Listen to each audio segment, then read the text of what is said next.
All right. I'm ready to roll if everyone else is. Oh, we're ready to go. Okay. So thank you everyone for joining. Apologize, we're just working through kind of the technical difficulties, as you can imagine, as we're all still trying to learn apparently how to video conference. But I wanted to start off by saying that we've got 4 presentations lined up this week. So hopefully you all will be able to join or encourage staff to join. But these sessions are being recorded, so make sure that you do have your video off so that we kind of can minimize any interruptions. So today's presentation is about treading water. We all seem to be doing that, and I know that this is pretty unprecedented times for everyone out there. And there's some key competencies that we wanted to share with you today to hopefully help you manage through going forward and being forward looking in terms of your business and how you operate and provide services. So like Jennifer had mentioned, this is being recorded and it's going to be made accessible by the county, by our folks at DBHS. So I'm sure that they'll communicate later to provide access to that video so folks that weren't able to participate can watch. So please make sure you're all on mute. We will have opportunity to have some discussion at the end of our session. Today we'll have a case study to discuss, so I look forward to having some input and thoughts from folks that are joining us today. And we'll also make sure to send out the slides. I have a tendency of putting a lot of information on these slides, so I may not go over everything during our presentation, but we'll make sure that you get the slides because we know there's a lot of information, and hopefully you'll also be able to share them and use them as a tool going forward. And if you want to receive the slides and you didn't get direct access to this link by email from DBHS, submit your name, email address, and the organization you're from in the chat, and our kind folks will make sure you get them. And then at the end of the presentation, like I mentioned, we'll have some time for discussion, and we'll try and leave the floor open as much as possible for any questions and discussion. I think we budgeted about 2 hours. I don't think we're going to use up all that time, depending on how much we have to talk about toward the end today. Joining me are Michelle Welby and Michael Spanier. So I thought I'd just hand the floor over to each of them so that they can introduce themselves. They are going to also help me facilitate our discussion today and as we run through our webinar as well. So I'm inviting them to pop in and highlight any topic areas throughout our topic discussion. Michelle, did you want to introduce yourself? Hi, my name is Michelle Welby. In the interest of time, I won't spend any amount of time going over my experience, but I would say that the majority of my experience has been with the insurance side. Also, in Medicaid, working for I previously worked for Blue Cross Molina, and have been a consultant for those companies as well. And in a former lifetime, I was Governor Richardson's health policy advisor. And happy to be here and to be part of the Hyde and Associates team. Thank you. Michael?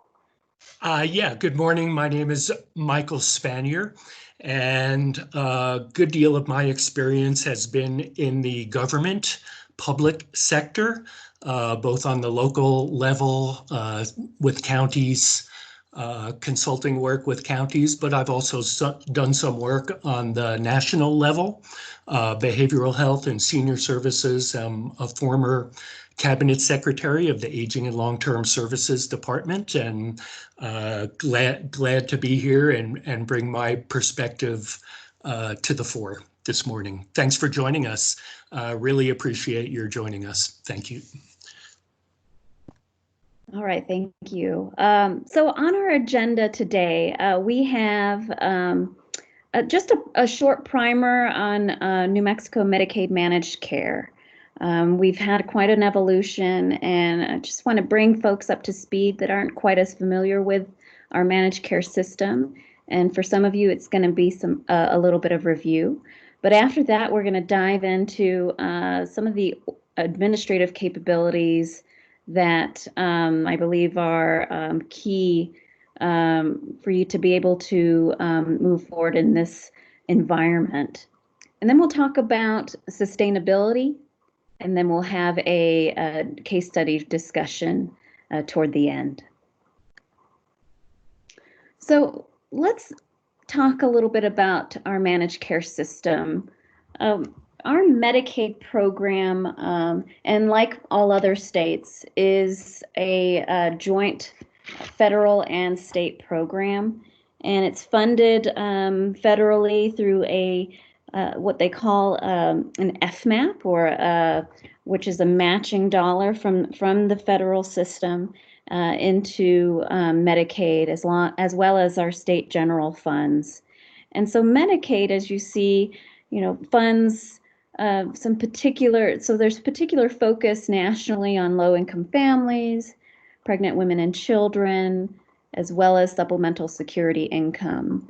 And then there's also some freedoms by states in terms of what other populations or types of individuals or conditions that they want to cover. So there's also children that are involved with the system, the foster system. And, for us, our Native American population is also a large part of our Medicaid programming as well. We have a Medicaid expansion that began back in 2014. That's when it was effective. And so states have the opportunity to opt in for an expansion, which allowed coverage for more low-income adults for the most part. And New Mexico participated pretty early on. So it's almost very part and parcel of what we do. But as you notice, there's a lot of other states that still have not expanded Medicaid, which means that a lot of the low-income adults, 65 and up, aren't receiving coverage in those states. So there's also Medicare, and it's a very distinct program from Medicaid. Medicare is more of a federal system, and it applies to individuals age 65 and over. And this is a program that is both age and disability based. This gives you, everyone back in when Medicare was first implemented, it was a great time for our parents and our grandparents to be able to participate. But some of us are worried that Medicare is not going to be able to continue. But there's also the talk about Medicare for all, which would be great for everyone to have health care. But Medicaid is very different from Medicare because it varies state by state. So the way it's funded is different from Medicare, and it's the coverages are also very different from Medicare. This just gives you kind of a 30,000-foot view of the federal structure.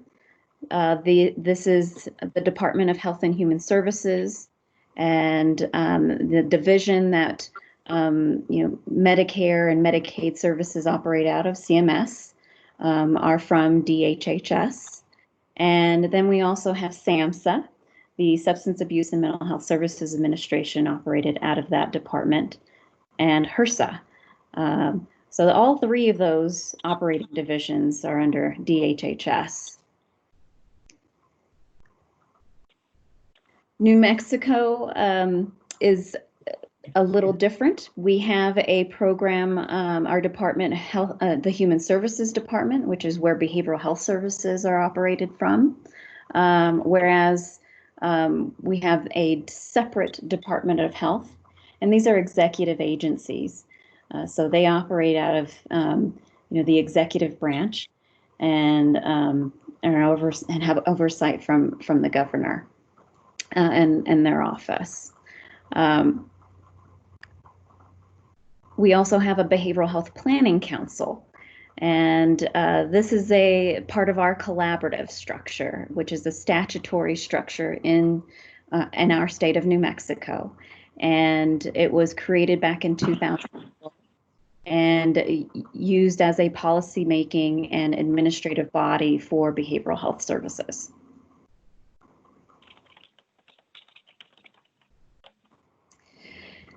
The Human Services Department from New Mexico has three separate divisions, as you might have noticed earlier.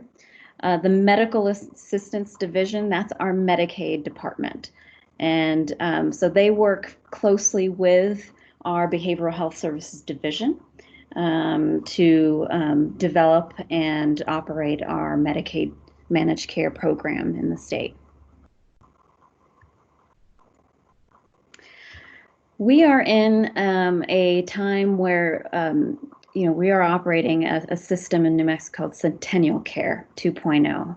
It's a waiver program that's been approved by the Federal Department of Health and Human Services, and it was implemented. The first iteration, actually 1.0, was implemented back in 2014.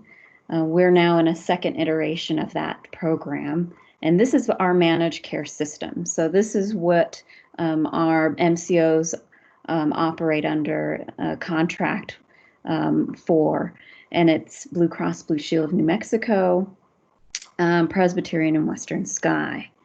And the eligible beneficiaries, they opt in for managed care, so they select their managed care program that they want to participate in, and then if a Native American does not opt in, then they can receive their services through a separate fee-for-service system that doesn't really cover as much of the enhanced services that are in Medicaid managed care.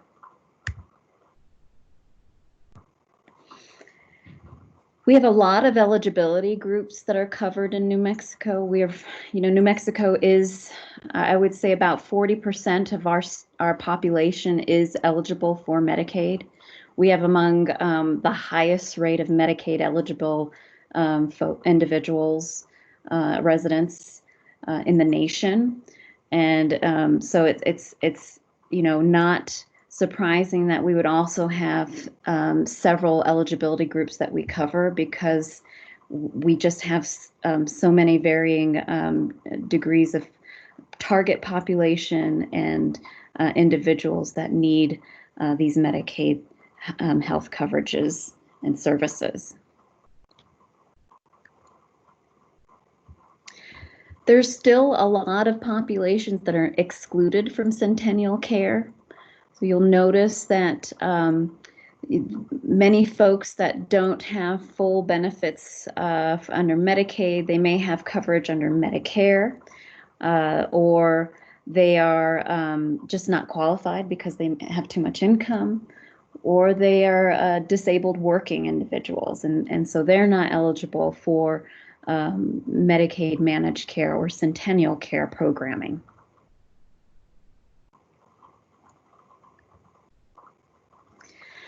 This is just an illustration of our enrollment.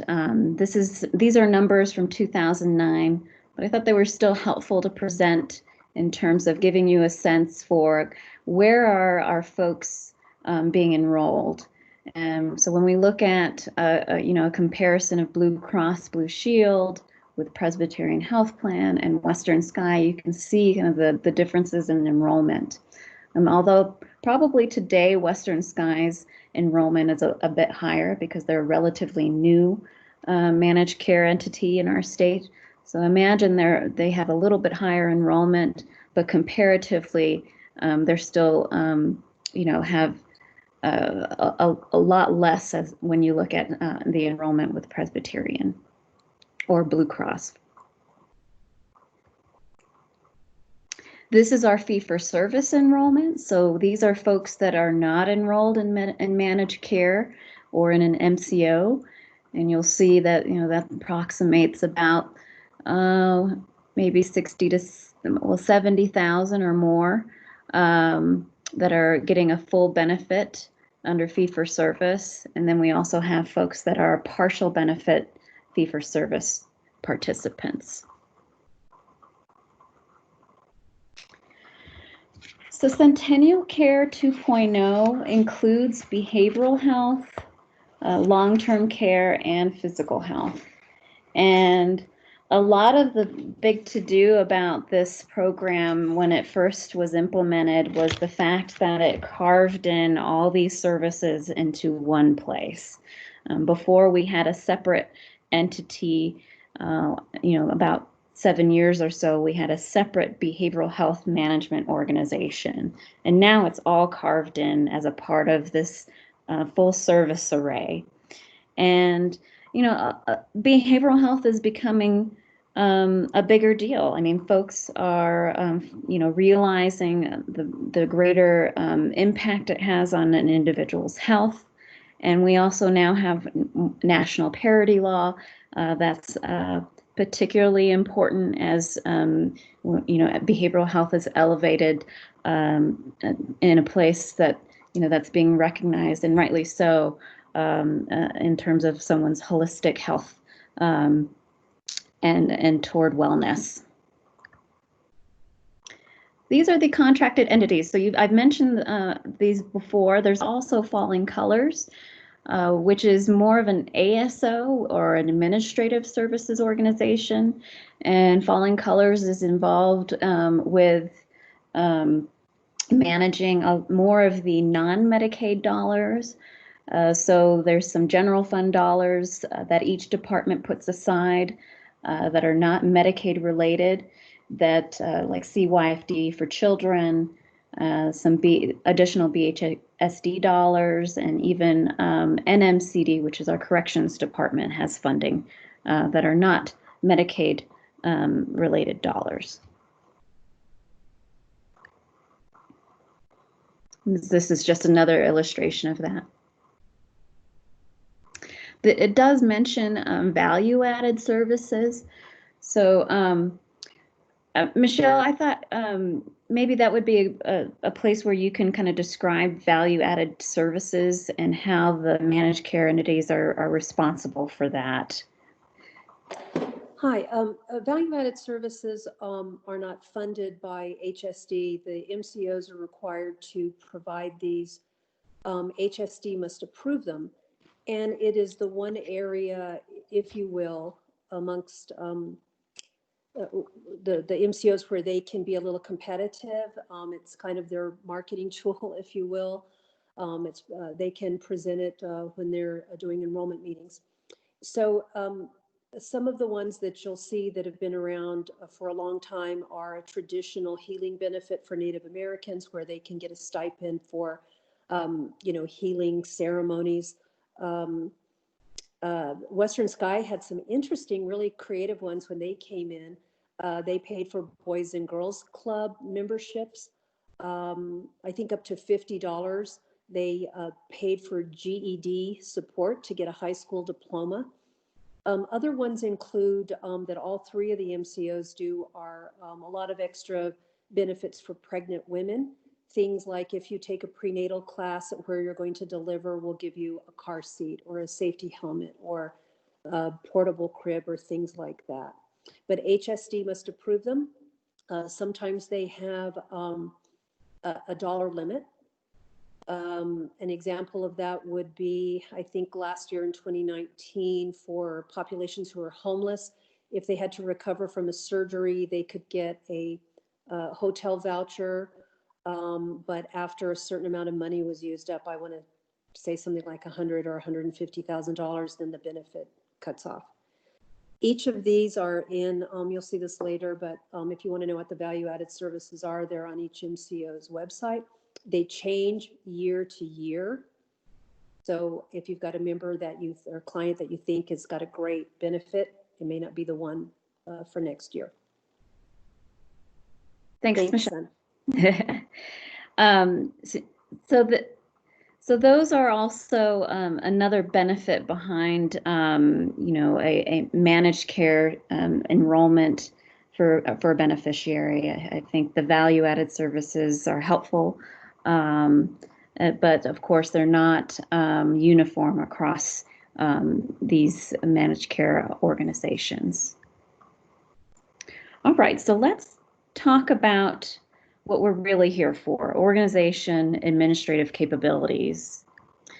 So there's 4 buckets, if you will, that I think are fairly important for an organization, especially one that's a healthcare agency or company that's trying to really tread water, like we had talked about earlier. These 4 areas: marketing, contracting, and referral, and management information systems, revenue cycle management, as well as value-driven services, are the key capabilities. Now, we're not going to cover every single one of these. I'll highlight management information systems and revenue cycle management, but those 2 will have, you know, we could devote a whole other hour and a half to 2 hours. And we do have another session this afternoon about revenue cycle management, but we'll talk mostly about number 1 and number 4 today. So what about marketing? You know, for many of us behavioral health providers out there, we didn't come into working in this environment thinking about doing marketing, but it's really an area that some additional attention is needed, particularly as, you know, our behavioral health system is small, so there's competition, in particular when we start looking at more urban areas where there's more providers. There's more of a reason for providers and each agency to figure out a method or way to really differentiate themselves from each other.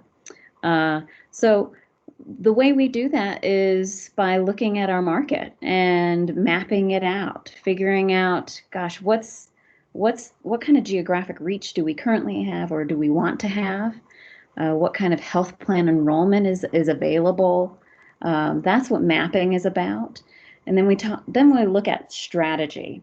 And, you know, our focus is more about, you know, because we're in managed care and Medicaid services, you know, what is our payer strategy, and what kind of ways can we work with our payers in this environment?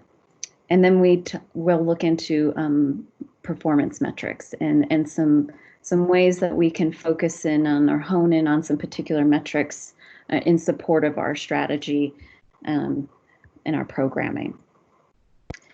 So one thing about marketing is deciding what works best for us. There's a push-pull strategy, and so there's a way to, if you utilize a payer as a part of your market strategy, which it can be done, you can use that as a way to push marketing. And so this is a great way to increase referrals and new business for your agencies. Then there's pull. There's a pull strategy, and it's more of an inward-looking strategy where you look at, gosh, how are we providing our services? What makes our services distinct, and who are we serving? And are we are we serving them in the way that we want to? And this is just a little bit more about the push. So this can happen through contracting with the payer, through reimbursement strategy, or really looking for referral volume. And then pull. So pull, like I mentioned, is more an inward looking. So we're looking at, gosh, what's our reputation out there online? How visible are we? Are we getting to the people that we want to be communicating our services?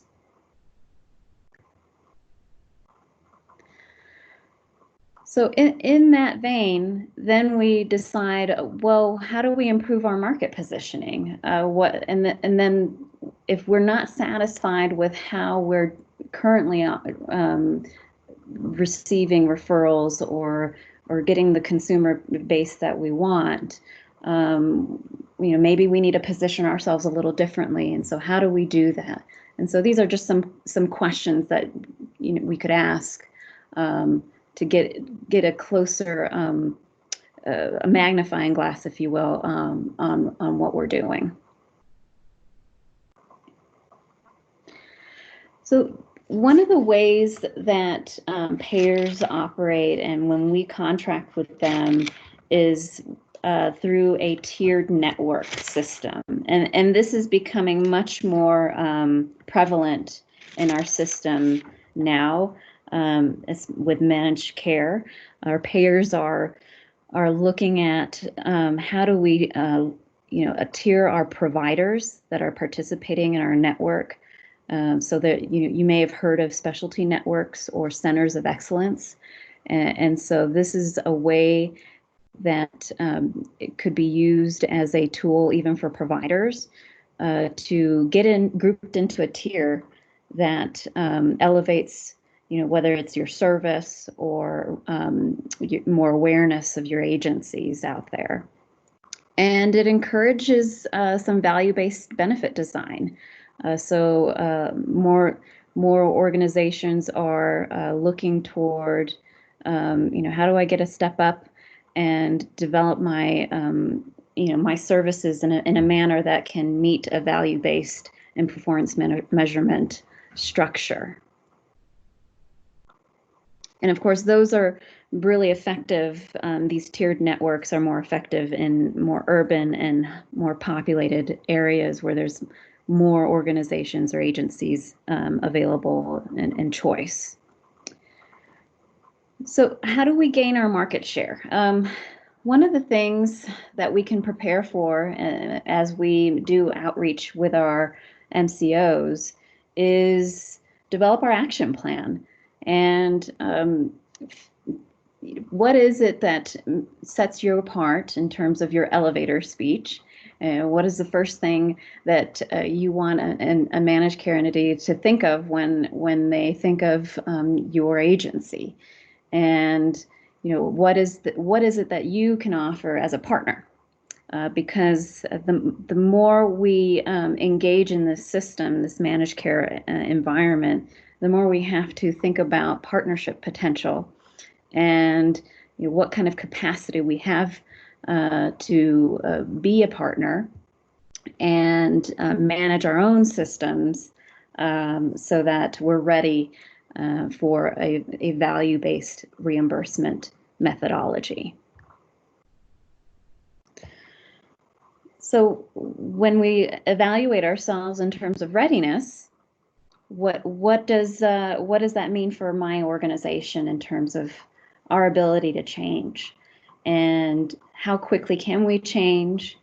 What are our limitations, financially potentially, or limitations in terms of systems also?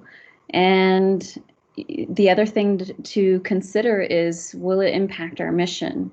And if that's the case, then that's also a choice to make in terms of whether what level of involvement you'd want to have or partnership you'd want to have.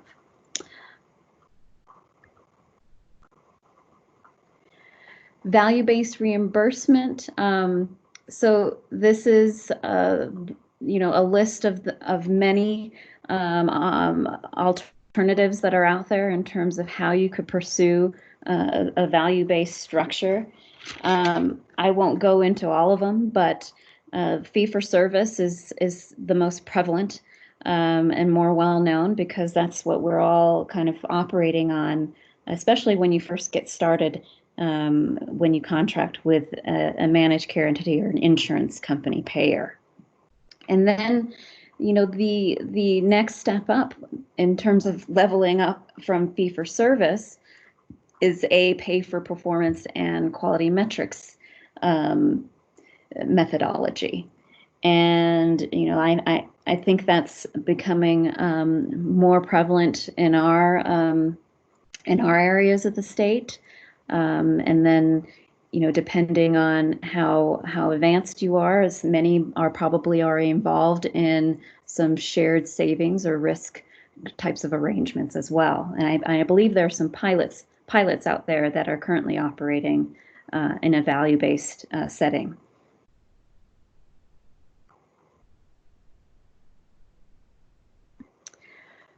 So when we evaluate ourselves and we look at value-based contracting, and in that determination is doing our own due diligence and looking at our own contracts as an example of, and making sure that what we have in place makes sense.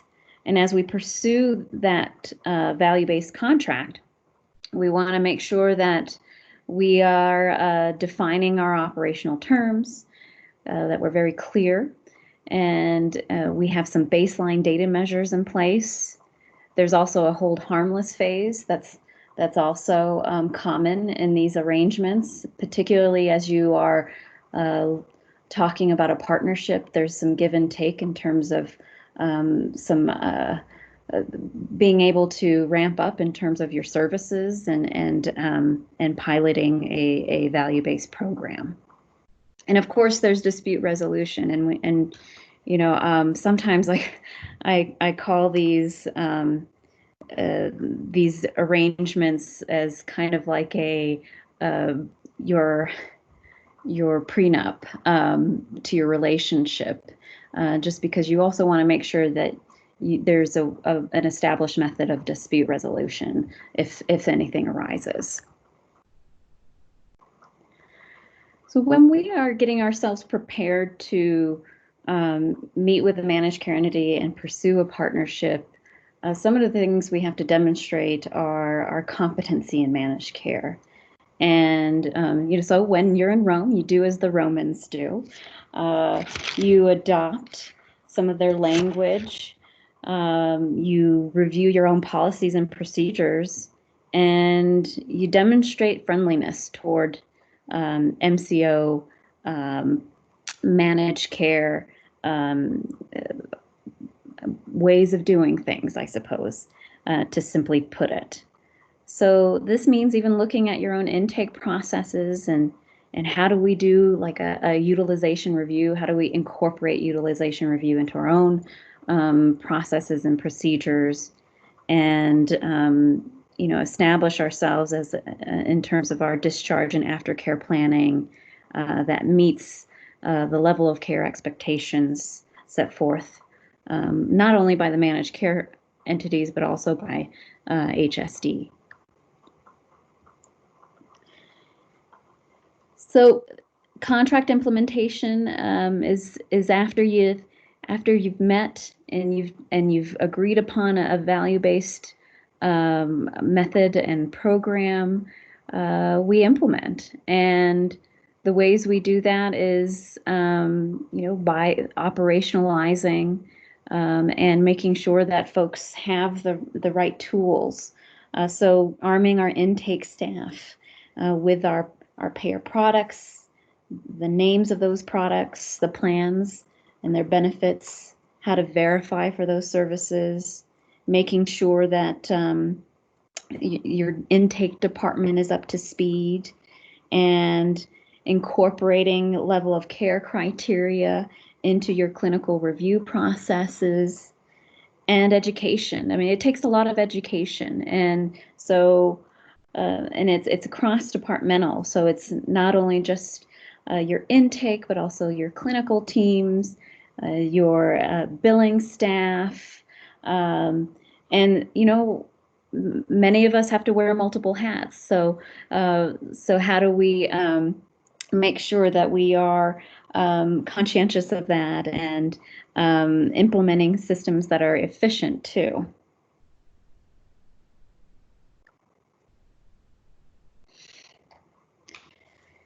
Some key performance indicators. So these are just a handful of the areas.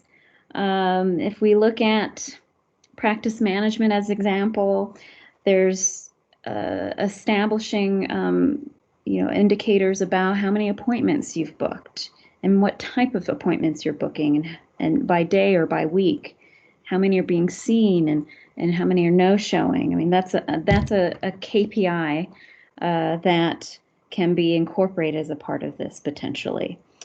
There's also financial indicators. So how long does it take for us from a date of service to enter a claim? And these are more claims based. What's our accounts receivable by payer? What's our unit costs? Unit costing is particularly important as you look at how much effort you're putting into one unit of care, and whether you're being reimbursed adequately for that one unit of care. And then there's clinical factors to consider: follow-up rates, 30-day readmissions, critical incidents. How are we mobilizing our staff around risk management and crises, and training around those indicators.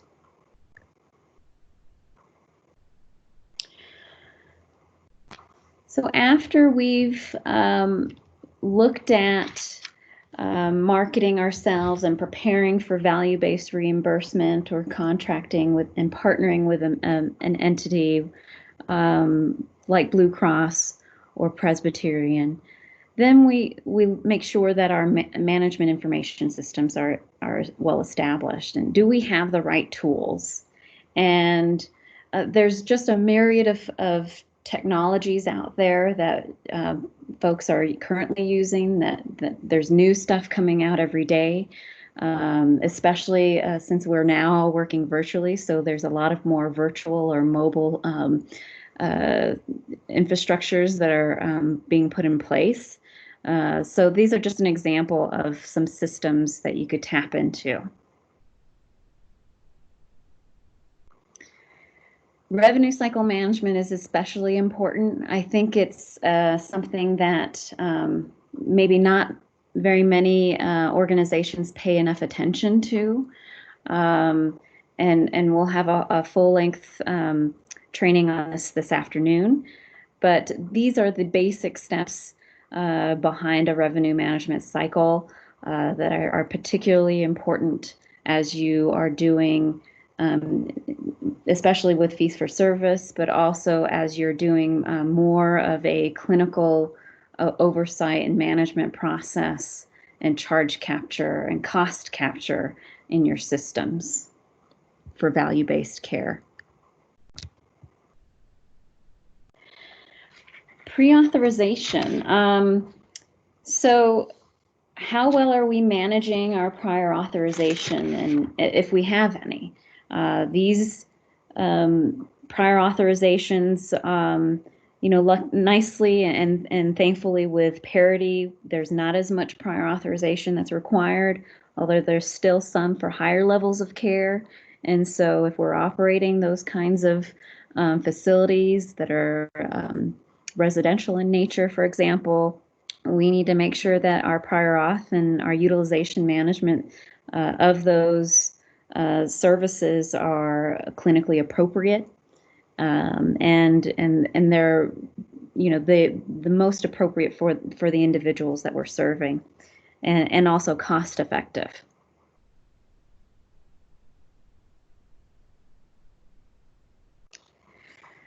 Clinical utilization and utilization management. So this is just another aspect as you're looking at your prior authorization systems. How are we understanding our clinical utilization and enhancing our tools and documentation in support of that infrastructure? Documentation is so important in our industry. So we also have to make sure that what we're doing is well defined, and there's clear instructions available for our staff, and we're collecting on what we need, and so that we're maintaining our revenue base for the services that we're providing. So the last topic area is about value-driven services. So how do we do that in behavioral health? And when we speak to value, we're talking about how do we produce that value, higher value service output for our consumers, our partners, our stakeholders that are out there. There's a lot this term value proposition that gets thrown around a lot. It's a very businessy and strategic management kind of term, but it's also applicable to what we do. Believe it or not, we have to look inwardly at our provider our organizations and figure out what our value proposition is. And so I give you a few examples here. The one statement that tells you what these companies' value proposition is. So when we look at Uber's value proposition was, and still is, the smartest way to get around. Or if we look at Slack is a online portal productivity system, and so it says be more productive at work with less effort. So these are their value propositions. I like less accounting, bookkeeping without the hassle. I mean, can you imagine that? I would love that.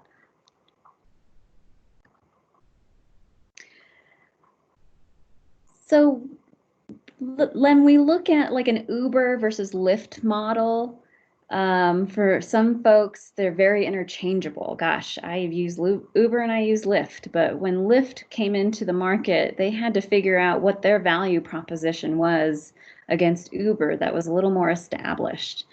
So Uber's offering Uber convenience. That's how their app is developed and how you can get a ride.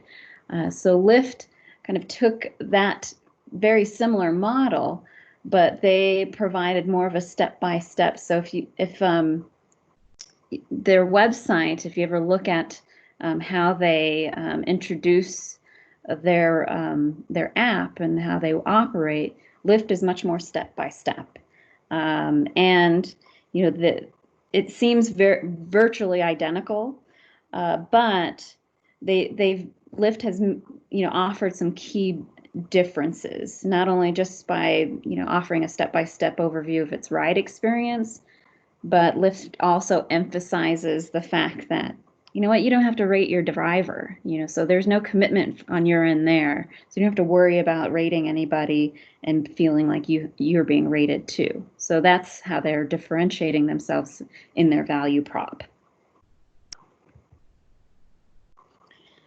So how do we create our own value proposition? A lot of agencies and companies out there struggle with that. That's why they hire these advertising firms and spend a lot of money. But it can be very simple, and it can be something that if you establish it and use it, it'll become ingrained.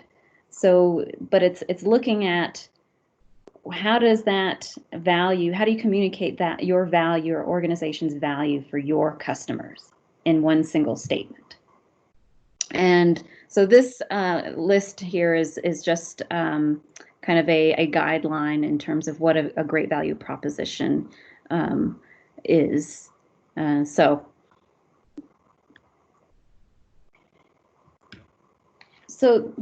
in addition to your value proposition and your one kind of statement, your credo, or and that's part of your elevator speech, it's also embedding that value that you're proposing into your business infrastructure.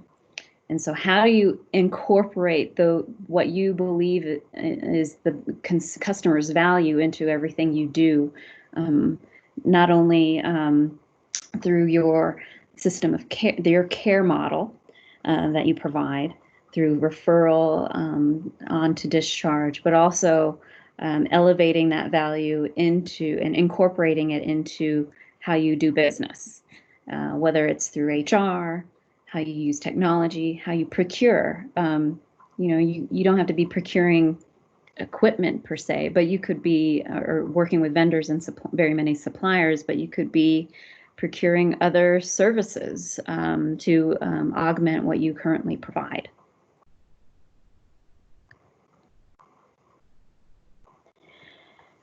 So sustainability is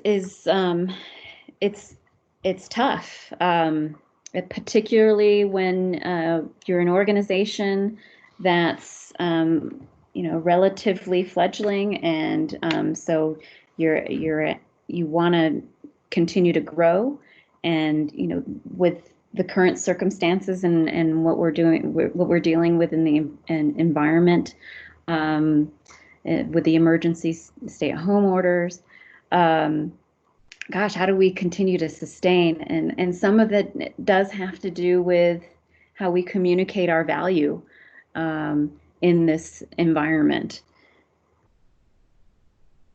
And so there's some tips. These are just 10 ways to think a little bit differently about what you're currently doing, and making sure that, gosh, are we thinking about how relevant we are in the current business of healthcare, and how can we maintain or gain that relevance back? And that's going to take some learning. It's going to take becoming more involved, maybe going out there and negotiating your contracts, renegotiating, and getting new contracts. So engaging in that process again, if we haven't done that in a while. Leadership. Maybe we need to brush up on our management skills, not only for ourselves, but amongst our teams.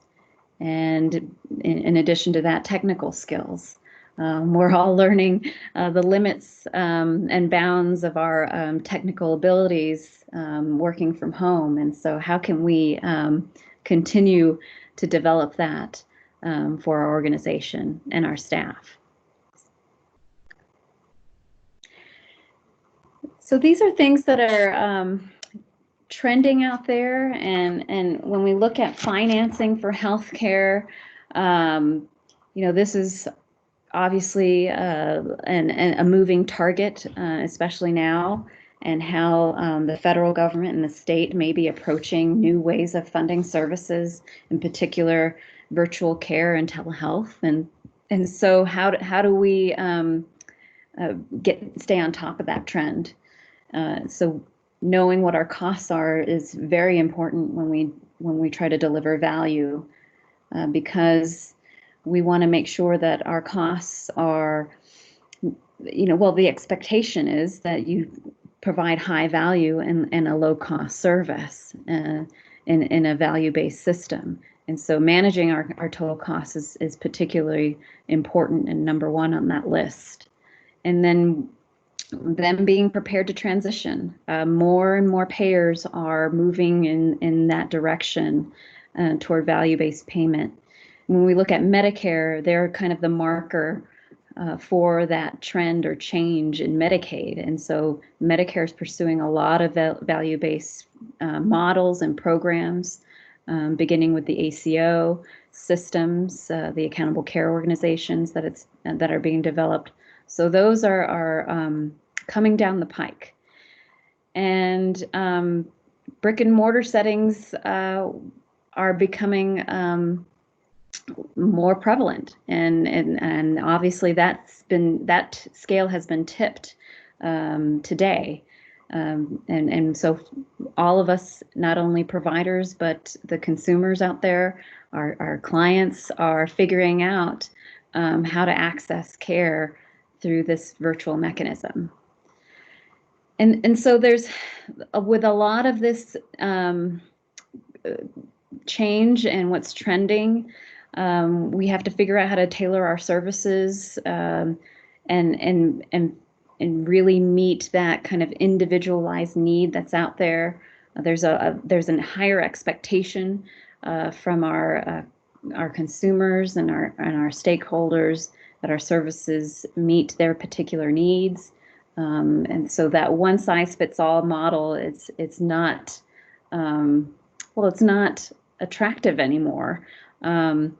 And so how do we manage around that and what we currently provide?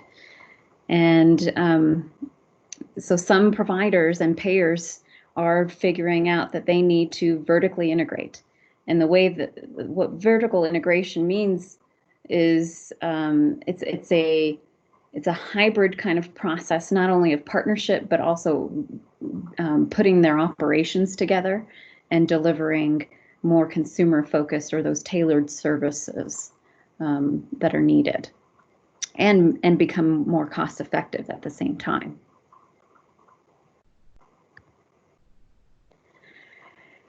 And embrace change. I think, you know, what most of us have had to do and are continuing to do, because we don't know what the future holds for us. We're kind of working on a 2-week timeline, it seems like.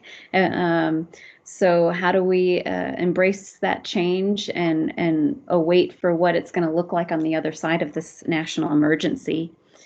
And then maybe we, I don't think telehealth's going to go away. I think that the cat's out of the bag. And I think that what we are all doing now will continue forward.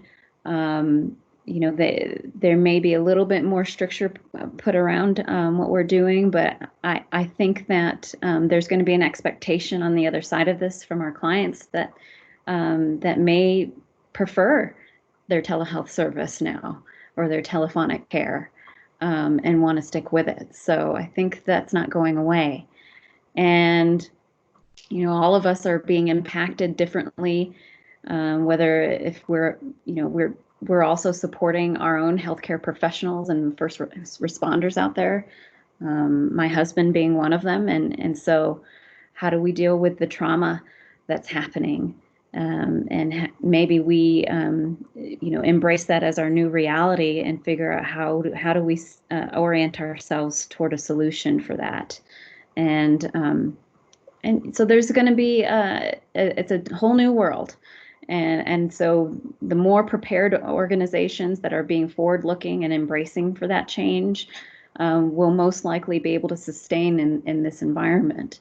And so, what can we do to be that forward-looking agency?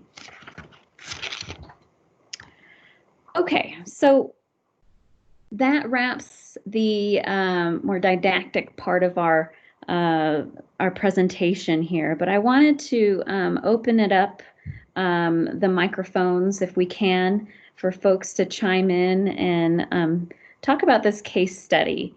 I thought this was just kind of a brief little way for us to discuss around some of these issues and questions that are out there.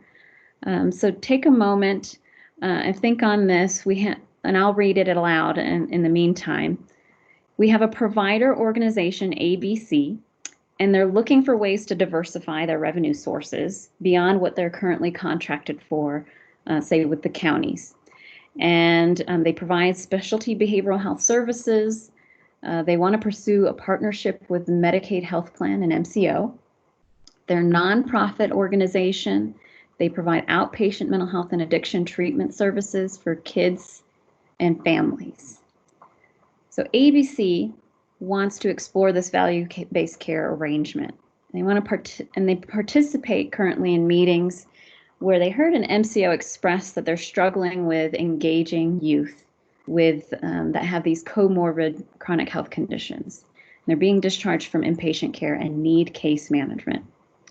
So what are the next steps that ABC could do in its venture to explore value-based care arrangements with this MCO?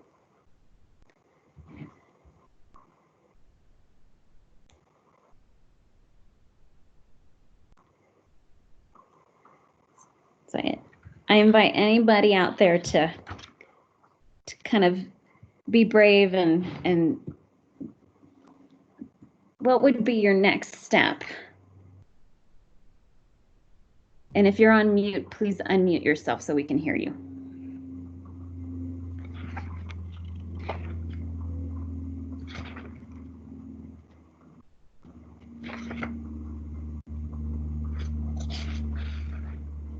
And Michael, and Michelle, I invite you to, even if you want to jump in.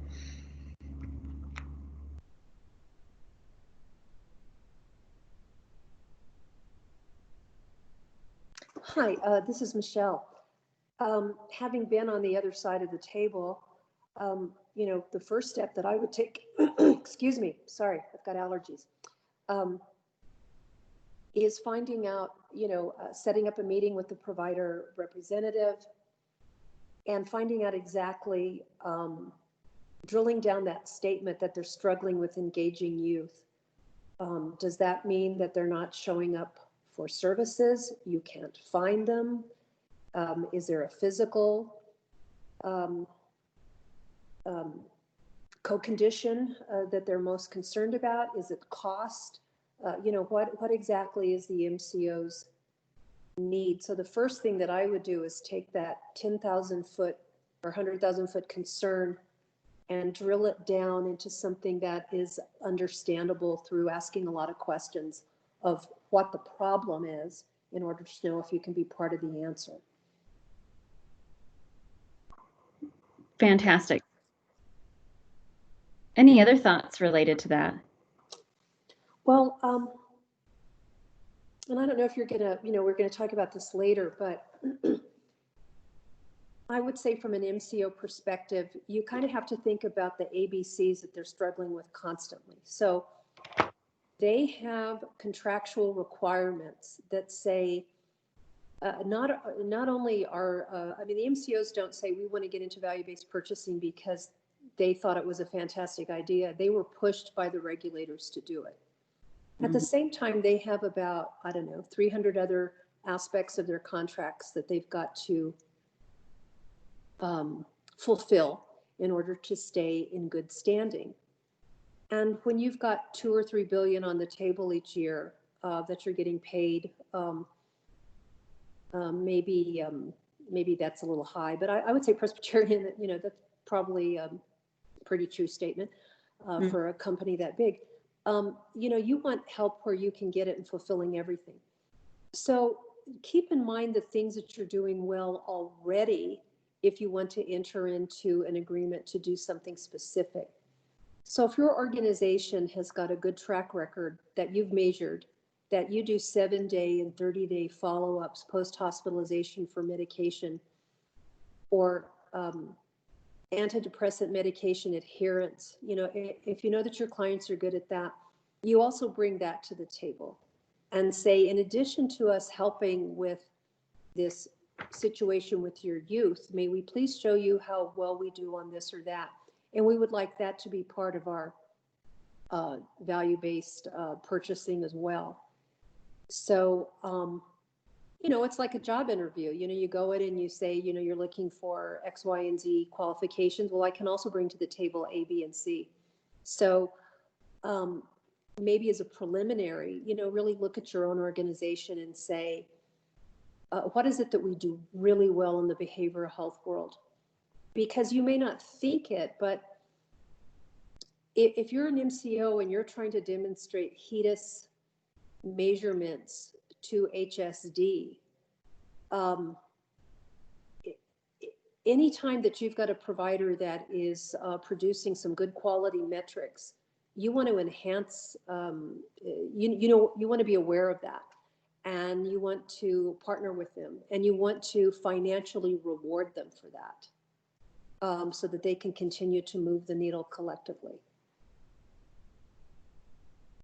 You make a really good point, Michelle, and I think that one of the things, providers should know is that you're doing something right today. You wouldn't be able to continue to exist and do what you do without that. And so what are you doing well today that can be recognized as part of this value proposition, and partnership with a managed care entity? And for some of us, we're not billing Medicaid yet, but what's our next step to be able to get there? And some of these services we provide are, very, our ACEs programs and our social determinants of care program. Those services that we provide, may not have an obvious and direct impact on HEDIS, but it does. And so how do we communicate that in a manner that could be understood? Hi, Son, if I could just add too, I think that the MCOs, have discovered over the last several years that those individuals that have a behavioral health condition as well as a physical condition, diabetes, whatever, the big drivers of the cost of care out there, go hand in hand. And, MCOs don't spend a lot of money on behavioral health, like they don't spend a lot of money on primary care. And by that, I don't mean they're trying to keep the value down or the fee schedule down. That's not where the dollars, the highest dollars are spent. So long-term care is where they spend a ton of money, those individuals that are institutionalized. But there are some physical health conditions that are the drivers of all the costs. And so youth that are struggling with comorbid chronic health conditions, that's also true of adults. So another thing that you could do is say, we don't serve children, we serve adults, and we help them with compliance with all of their needs. Mm-hmm. And we want to be rewarded for demonstrating that. And they can help pull data reports. You can say, here's our clients who are your members, talk to me about the cost of their total care.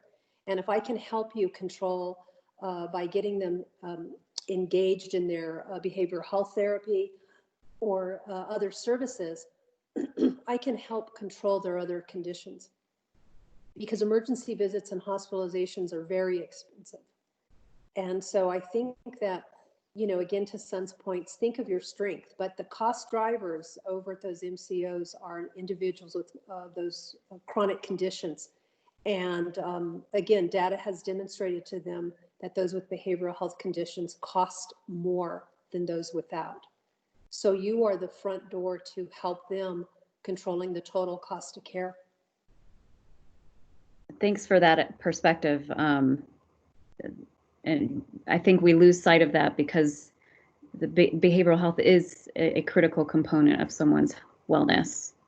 And so we have to remind, of that and how we can impact that. So I like that first step in terms of assessing this scenario that Michelle brought up is, look, let's take this 10,000-foot idea and bring it back to the ground level and understand it better. And then let's look at readiness. How are we prepared to manage around this scenario, and are we ready for those demands that are out there? If maybe we are, and we just need to make some changes to our some simple changes to our system, or hire a particular type of human capital or staff. and maybe let's engage in a collaborative effort or partnership. If we don't want to merge or acquire a business, we're not prepared or ready to even consider that. Let's think about partnering with someone else that we can put our heads together with. What about, our current service line? Maybe we just need to concentrate on tweaking our current service and what we offer and align that until we're prepared to make that value proposition and pitch that to a managed care entity that we want to partner with. So these are ways that we can kind of think about how do we ready ourselves for a scenario of that nature. And here's some approaches to consider. And it doesn't have to be all in. Maybe, gosh, we're not ready for that yet, but let's just get prepared for a contract on a fee-for-service basis. Let's become a network provider first, and let's establish ourselves there in the network until we're ready to put ourselves out there for a value-based kind of proposition. And that's okay. And one of the things, as you develop your own systems around becoming a network partner, then you look toward being a preferred partner. And how do we get these particular referrals from this network? How do we engage in that discussion? And then down the road, maybe you'll become more exclusive. So you take more of a geographic footprint or an exclusive population where you're managing. So those are kind of the steps up toward a value-based partnership approach that you can think on. So when you're ready and that value proposition and that opportunity presents itself, when the stars really align, then you want to be ready with that solution-focused proposition, and be ready to put things out on the table and be transparent, because the payer is going to have to be transparent too about their own problems and concerns, what their issues are and what they're having to deal with, and then how your agency could step in and provide a solution and be involved. And then when you move toward that contract and partnering, then you have to also recognize that you have to be flexible. Not only the agency, but also your managed care partner has to be flexible, because things come up. And maybe that's where you preface kind of a first phase of a pilot versus a second phase that's more better established. And so that's how you could potentially move through a value-based approach. So that ends the presentation. Any questions or thoughts? We're open for discussion.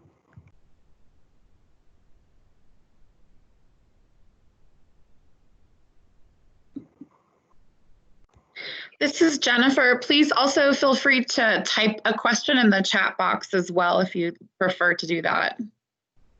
Thanks for bringing that up.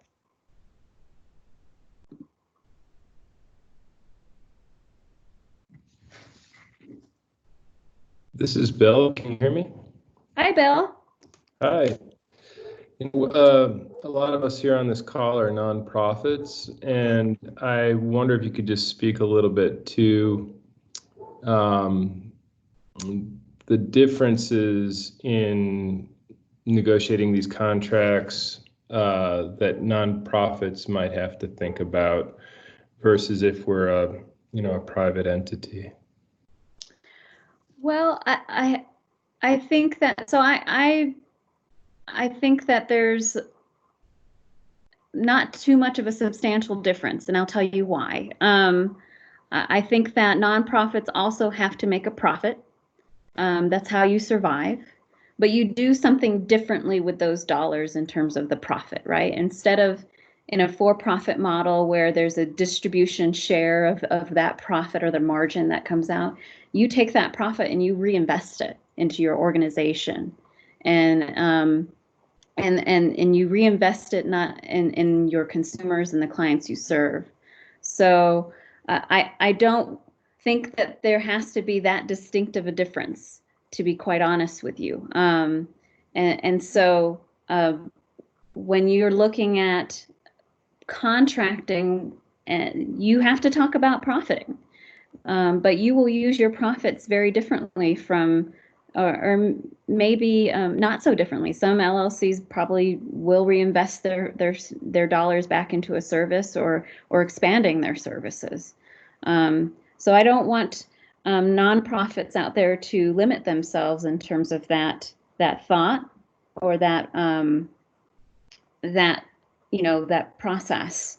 You certainly will have a board, and you'll, depending on how your board operates, you will work through your governance, of course, but that is kind of part of your operating environment that you're in, and choosing to be a nonprofit. But I don't think the practicalities of pursuing value-based and providing a service is entirely out of the realm. It's still feasible and possible. So I don't know if that answers your question, Bill. Yeah, it does, and I also, given that a lot of the nonprofits are just in scale, I would say most of us are smaller entities. I don't know if there's a consideration of just how big we have to be for MCOs to even pay attention to us. Hi, this is Michelle. I'm so glad you brought up that point, because I think that rather than dividing the viewpoint by profit or not for profit, most entities and a lot of the largest entities are not for profit as well. There's very few publicly traded companies or investor owned or whatnot. New Mexico generally is mostly nonprofit. But to the point of scale, the way the MCOs divide their provider service reps, you might have one full-time person just devoted to UNM and the Department of Health because they're so massive. But they have a team of other people. And I think that the best way to get support out of an MCO, they will never say that nobody is valuable, because they need to have a broad network, they need to have access, availability, and they have to have choice. That's a real important component that a lot of providers think about. They think, oh, if they've met their geographic requirements, they don't need us. No, they do, because people are not comfortable with one provider, they may go to another. So I think early on, you establish a relationship with your provider services rep. You find out who that person is, invite them over, call them, email them, develop a relationship like you would with, other services that you have, vendors or whatnot. These folks are your internal advocates. They're the ones that have to defend the company to you, but then turn around and defend you to the company. And by you, I don't mean, maybe a practice, but I have sat through so many meetings where those provider reps, would come in and say, the company has to change its edit on this claim or this requirement on prior authorization. Sometimes that doesn't happen because HSD doesn't allow it, but sometimes it does with enough feedback. So I would say a strategy is get to know, put a face on that company. If it's Brenda so-and-so or John so-and-so, put a face on that person that's representing you. And that's how you make inroads. Every provider has claims they're submitting and encounters that go to HSD, and they're all being swept for HEDIS compliance. They're all being swept for their clean claim adjudication rate every single claim, every single encounter, every single visit matters. And speak up and start getting a more intimate relationship right out of the gate as soon as you're contracted. And, you know, I also want to add, as to that in terms of scale, you know, there's a lot of benefit to being smaller too. And when you compare yourself to these Goliath organizations, you know, when you're smaller, you're more nimble. You can probably change things on a dime. You can, you know, you can make quicker decisions. You don't have as much red tape to pass through in your organizations potentially. So think about those advantages too that you can offer. I think those are great advantages because time is money for a lot of managed care organizations. So if we can be quicker about something or more creative about how we pursue a particular solution to a problem, I mean, those are valuable. And that's what you can incorporate as your own kind of competitive edge. And I know that folks don't like to talk about competition, but that's kind of how you survive.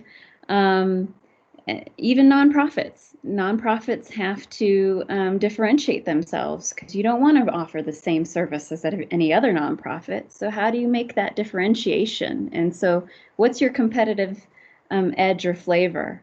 And so that's what I would encourage small agencies to look to is you have something of value.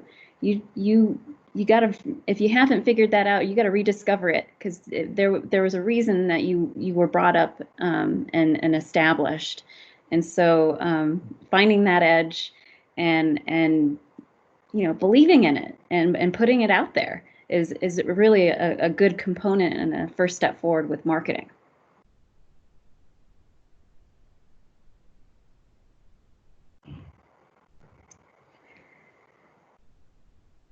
Any other comments or thoughts? Did we get any other chat questions, Jennifer? Let me check. I don't see anything. Okay. Nope. If there aren't any other questions or comments, we'll just close the session. I really appreciate everyone bearing with us as we, you know, work through our technical issues this morning. So thank you. There's some contact information for me, and of course, you'll be able to get these slides hopefully by the end of the week, no later than that.